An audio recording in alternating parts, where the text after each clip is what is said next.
Doctor Mohammad Yunus ক্ষমতা হস্তান্তর করে চলে যাবেন। তাদের মধ্যে রীতিমতো কান্নার রোল পড়ে যাচ্ছে। রাষ্ট্রপতি চুপ, অনেকটা ঝুঁকি নিয়ে সেই ডক্টর মোহাম্মদ ইউনূস সরকারকে তিনি শপথ পড়িয়েছেন। তিনি যদি বলতেন যে আমি শপথ পড়াবো না, অথবা তিনি যদি প্যাঁচ লাগাতে চাইতেন অনেকভাবে প্যাঁচ লাগাতে পারতেন। আমি যতটুকু জানি যে সুপ্রিম কোর্টের যে রেফারেন্সটির সূত্রে ডক্টর মোহাম্মদ ইউনূসকে এবং তার সরকারকে রাষ্ট্রপতি শপথ বাক্য পাঠিয়ে পড়িয়েছেন, সেই বুদ্ধিটি রাষ্ট্রপতি দিয়েছেন 106 ধারা অনুযায়ী সুপ্রিম কোর্টের রেফারেন্স আনা, এবং এই পুরো কাজটি রাষ্ট্রপতি করেছেন এবং যাতে এই বিপ্লবটি সফল হয়। কিন্তু সেই রাষ্ট্রপতিকে শপথ গ্রহণ করার পর থেকে তারা সাহায্য করেনি, সহযোগিতা করেনি, বরং তাকে শেখ হাসিনার দস্যুর রূপে, আওয়ামী লীগের দস্যুর রূপে টেনে হেসড়ে সেখান থেকে নামানোর জন্য যে গত 1 বছর প্রচেষ্টা চলছে, সেই প্রচেষ্টার কবলে পড়ে রাষ্ট্রপতি ওখানে বসে যে গুমরে গুমরে কাঁদছেন। তার কাছে মনে হচ্ছে এর চাইতে মরে যাওয়াটা তার জন্য সম্মানজনক এবং নিরাপদ। তো এরকম যখন চলছে 11 মাসের মাথায় এসে আবার সেই গণভবন যেভাবে ভাঙচুর করা হয়েছিল, আক্রমণ করা হয়েছিল, ওভাবে রাষ্ট্রপতি ভবন অর্থাৎ বঙ্গভবন আক্রমণের জন্য নানা মহল থেকে জোর দাবিল তোলা হচ্ছে এবং নানা রকম কথাবার্তা ছড়িয়ে ছিটিয়ে পড়ছে। বর্তমানের যারা উপদেষ্টা মণ্ডলী, তাদের জনসম্পৃক্ততা নাই বললেই চলে। তারা সামাজিক মাধ্যমে যখন কোনো একটা বিষয় খুব ভাইরাল হয়ে যায়, দেশি বিদেশি চাপের মধ্যে পড়ে, সেটা যে কোনো বিষয় হোক, তখন তারা কার্যত মুখ খোলার চেষ্টা করেন। এর বাইরে তারা নীরবতা পালন করেই সময় পার করছেন এবং নীরবতা দিয়েই তারা সবকিছু জয়লাভ করছেন এবং প্রতিপক্ষকে পরাজিত করছেন। যেমন ধরুন, দীর্ঘদিন ধরে জাতীয় রাজস্ব বোর্ডে আন্দোলন চলল এবং কার্যত কমপ্লিট শাটডাউন। কেউ গেল না, কেউ বসলো না, কোনো রকম নেগোসিয়েশন নেই, এবং এত বড় একটি প্রতিষ্ঠান থেকে শুরু করে সমস্ত শুল্ক স্টেশনগুলো নজিরবিহীনভাবে দীর্ঘদিন ধরে বন্ধ থাকলো।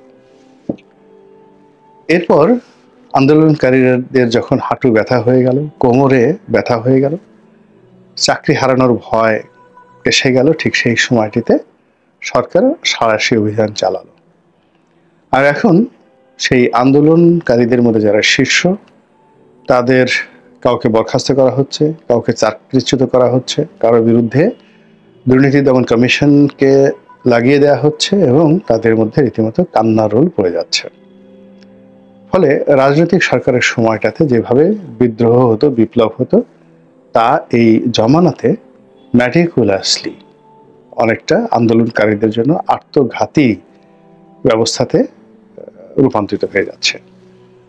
একইভাবে আপনি চিন্তা করেন দক্ষিণ সিটি কর্পোরেশনের মেয়র পদে শপথ গ্রহণ করা নিয়ে বিএনপি নেতা, তরুণ নেতা জনাব এশরাক, তিনি যে জিদ করেছিলেন, তিনি যে আন্দোলন শুরু করেছিলেন, তিনি যেভাবে নগর ভবনের দখল নিয়ে নিয়েছিলেন, অবস্থা দৃষ্টি মনে হচ্ছিল বাংলাদেশ তিনি চালাবেন। এবং বিএনপির অনেককে আমরা বলতে শুনেছি যে এক এশরাককে মোকাবেলা করতে গিয়ে ডক্টর মোহাম্মদ ইউনূস যেখানে হিমশিম খাচ্ছেন, সেখানে বিএনপির মতো একটা বিরাট দল যদি একটা কোনো মতে ধাক্কা মারে, তাও মারতে হবে না, একটা ফু দেয়, তাহলে তো এই সরকারের কোনো অস্তিত্ব থাকবে না।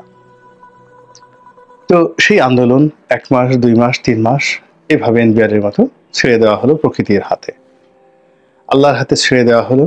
মানুষ বিরক্ত হয়ে গেল এবং এশরাক তিনি ইমেজ হারালেন, তার সম্পর্কে বদনাম ছড়িয়ে পড়ল এবং তার যে আগামীতে রাজনৈতিক যে ভবিষ্যৎ, এটি প্রশ্নের মুখোমুখি হয়ে গেল। নগরবাসী তাকে বকাঝকা শুরু করলো এবং দলের মধ্যে তিনি একঘরে হয়ে পড়লেন। ফলে এখন সে আন্দোলন যে কোথায় আছে, কিভাবে আছে, আমরা বলতে পারবো না এবং সবকিছু এখন ডক্টর মোহাম্মদ ইউনূসের নিয়ন্ত্রণে। তো এভাবে রেসপন্ড না করে শুধু চুপ থেকে প্রকৃতির উপর সবকিছু ছেড়ে দিয়ে যেভাবে সরকার একটার পর একটা ঘটনা তারা সমাধান করছে এবং পুরো পরিস্থিতি নিজেদের নিয়ন্ত্রণে নিয়ে আসছে, এরকম ঘটনা আমি অতীতে দেখিনি, কখনো কোথাও দেখিনি। বাংলাদেশের এরশাদ জমানা থেকে একেবারে প্রথম দিন থেকে রাজনীতির ময়দান, রাষ্ট্র ব্যবস্থা সবকিছু ঘনিষ্ঠভাবে দেখছি। কিন্তু এই সময়টিতে বর্তমান সরকার যা কিছু করছে এরকম আসলে কখনো দেখিনি, এবং তারা সফল। এই সময়ের মধ্যে পল্লী বিদ্যুৎ আন্দোলন করার চেষ্টা করেছে, সচিবালয় আন্দোলন করার চেষ্টা করে চলছে। এই সময়ের মধ্যে আরো অনেক কিছু করার চেষ্টা করেছে। এই সময়ের মধ্যে সবচেয়ে বেশি সরকারের সফলতা হলো যারা উর্দিধারী, মানে সামরিক বাহিনী। তো সামরিক বাহিনীর ভয়ে মূলত আমাদের সব সরকার তটস্থ থাকত। শেখ হাসিনা তাদেরকে তোষণ করার জন্য যা দরকার সবই দিয়েছেন। তারপর প্রেসিডেন্ট জিয়া তো প্রাণ হারালেন, প্রেসিডেন্ট বঙ্গবন্ধু প্রাণ হারালেন, মোশতাক জেলে গেলেন, আমাদের দেশে 1/11 হলো, তারেক রহমান সাহেবের পিঠের যে মেরুদণ্ড ভেঙে চুরমার হয়ে গেল, তাকে একেবারে ফ্যানের সাথে 2 হাত বেঁধে টেনে বেদম প্রহার করা হলো। এই সব কিছুর পেছনে সেনাবাহিনীর গুরুত্বপূর্ণ ভূমিকা ছিল, কিন্তু সেটি নিয়ে প্রশ্ন করার মতো সাহস আমাদের কারো ছিল না। এবং এই বিপ্লবের পরে আমরা যারা জেনারেল ওয়াকারুজ্জামান, ক্যান্টনমেন্ট, নৌবাহিনী, বিমান বাহিনী, তাদেরকে সমস্ত শক্তির আধার মনে করতাম, এবং মনে করতাম যে ডক্টর মোহাম্মদ ইউনূসকে জাস্ট একটা তুড়ি দিয়ে তারা ক্ষমতা থেকে সরিয়ে ফেলতে পারে। কিন্তু এখানেও সেই এনবিআর এর মতো অন্যান্য জায়গার মতো ডক্টর মোহাম্মদ ইউনূস এবং তারা সঙ্গী সাথী যারা আছেন তারা ভীষণ রকম চুপচাপ থেকেছেন, কথা বলেছেন খুব কম, আর তারা তাদের কাজকর্ম করে গেছেন এবং সংঘাত এড়িয়ে গেছেন। এবং সংঘাত এড়াতে এড়াতে আজকের এই দিনে অর্থাৎ 2025 সনের জুলাই মাসে সরকারের অবস্থাটা এমন একটা পর্যায়ে চলে এসেছে যে সেনাবাহিনীর পক্ষ থেকে সরকারের উপর খবরদারি করা হবে, সরকারের কোনো একটা কাজে বাধা তৈরি করা হবে, এরকম কোনো একটা সংঘাত বা এরকম একটা কনফ্লিক্ট অফ ইন্টারেস্ট এগুলো কোনো লক্ষণ দেখা যাচ্ছে না। বরং আমাদের যে গত ঈদুল ফিতরের পরে ঈদুল আজহা গেল, তো সেখানে সেনাপ্রধান সস্ত্রীক এসে তিনি ডক্টর মোহাম্মদ ইউনূসের সঙ্গে দেখা করলেন। তারপর তিনি বঙ্গভবনে গেলেন, শাহাবুদ্দিন চুপ্পু সাহেবের সঙ্গে দেখা করলেন, একটা সৌজন্য সাক্ষাৎ এই পর্যন্ত। আমরা যেভাবে সরকারের যে নিরাপত্তা উপদেষ্টা খলিলুর রহমানকে নিয়ে ভীত সন্ত্রস্ত হয়ে পড়েছিলাম, যারা কন্টেন্ট তৈরি করেন সরকারের বিপক্ষে, তারা সবাই বলছিলেন যে খলিলুর রহমান সেই সেনাবাহিনীর সঙ্গে টেক্কা দিয়ে 1 মিনিট টিকতে পারবেন না, তিনি সেই পার্সোনা নন গ্রাটা, অর্থাৎ তাকে ক্যান্টনমেন্টে ঢুকতে দেওয়া হচ্ছে না। এবং তার মতো একজন আমেরিকান লবিস্টের লোককে ডক্টর মোহাম্মদ ইউনূস নিরাপত্তা উপদেষ্টা হিসেবে নিয়োগ দিয়ে যে অন্যায় করেছেন তার ফল তাদেরকে ভোগ করতে হবে। এবং মধ্যে তো এমন একটা পরিস্থিতি তৈরি হয়েছিল যে ক্যান্টনমেন্টের যে মনোভাব, সেই মনোভাবের সঙ্গে তাল মিলিয়ে বাংলাদেশের প্রধান রাজনৈতিক দল বিএনপি, সেই বিএনপি খলিলুর রহমান সাহেবের পদত্যাগ চেয়ে বসলেন, এবং সঙ্গে সঙ্গে আরো কয়েকজন উপদেষ্টার পদত্যাগ চেয়ে বসলেন। এখানেও সরকার খুব নীরব ভূমিকা পালন করলেন, এবং ধীরে ধীরে দেখা গেল যে সমস্ত কাজই তারা খলিলুর রহমান সাহেবকে দিয়ে করাচ্ছেন। তারেক রহমান সাহেবের সঙ্গে ডক্টর মোহাম্মদ ইউনূসের বৈঠক হবে, সেখানে টোটাল বৈঠকের যে আয়োজন কে করছেন? খলিলুর রহমান। তারেক রহমান সাহেবকে অভ্যর্থনা জানানো, হোটেলের ভিতরে ইউনূস সাহেবের সামনে নেওয়া, আবার সেখান থেকে বৈঠক শেষে ইউনূস সরকারের পক্ষ থেকে তিনি অর্থাৎ খলিলুর রহমান এবং তারেক রহমান সাহেবের পক্ষ থেকে আমির খসরু মাহমুদ চৌধুরী যৌথ সংবাদ সম্মেলন করলেন। ফলে কি হলো? বিএনপি ডক্টর খলিলুর রহমান সম্পর্কে একটা রীতিমতো রাম ধরা খেলেন। এখন আপনারা সবাই জানেন যে সরকার আমাদের দেশে যারা আছে, আমরা আমাদের সেনাবাহিনীর ব্যবহার করার জন্য যে আর্মস অ্যান্ড অ্যামুনিশন কিনি, তার একটা বিরাট অংশ চীন থেকে আসে। তো আওয়ামী লীগ জামানাতে কিছু গোলা বারুদ অস্ত্র ভারত থেকে আসতো, কিন্তু সেটা এখনো পর্যন্ত চীনের পর্যায়ে নয়। আবার ইউরোপ থেকেও, আমেরিকা থেকেও বেশ কিছু সামরিক সরঞ্জামাদি আসে, এবং এই ডিলগুলো খুব সিক্রেট ওয়েতে হয় সেনা সদরের তত্ত্বাবধানে, এবং সেখানে সেনাপ্রধান এবং অন্যান্য যে সকল গুরুত্বপূর্ণ কর্তা ব্যক্তি অত্যন্ত গোপনীয়তার সঙ্গে এই যে অস্ত্র কেনা সংক্রান্ত যে চুক্তি এইগুলো করেন, এবং মাঝে মধ্যে থার্ড পার্টি এর সাথে সম্পৃক্ত থাকেন, কিন্তু এটা খুব অল্প। যেমন যখন 1996 সালে আওয়ামী লীগ ক্ষমতায় এসেছিল, তখন দায়ু কোম্পানির মাধ্যমে একটা ফিগ্রেট কেনা হয়েছিল। তখন আব্দুল আল মিন্টু আওয়ামী লীগের সঙ্গে ছিলেন, আওয়ামী লীগের ব্যবসায়ী। সেই যেমন সালমান এফ রহমান সাহেব সেই 2009 থেকে একেবারে 25 পর্যন্ত সবকিছু নিয়ন্ত্রণ করতেন, তদ্রূপ ওই জমানাতে 96 সালে তখন শেখ পরিবারের একেবারে ঘনিষ্ঠ ছিলেন আব্দুল আল মিন্টু। তো তখন তিনি সেই ফিগ্রেট কেনার যে ডিলটি, সেই ডিলটির বাংলাদেশি এজেন্ট ছিলেন তার কোম্পানি, আব্দুল আল মিন্টুর কোম্পানি, এরকম আরো অনেক কিছু।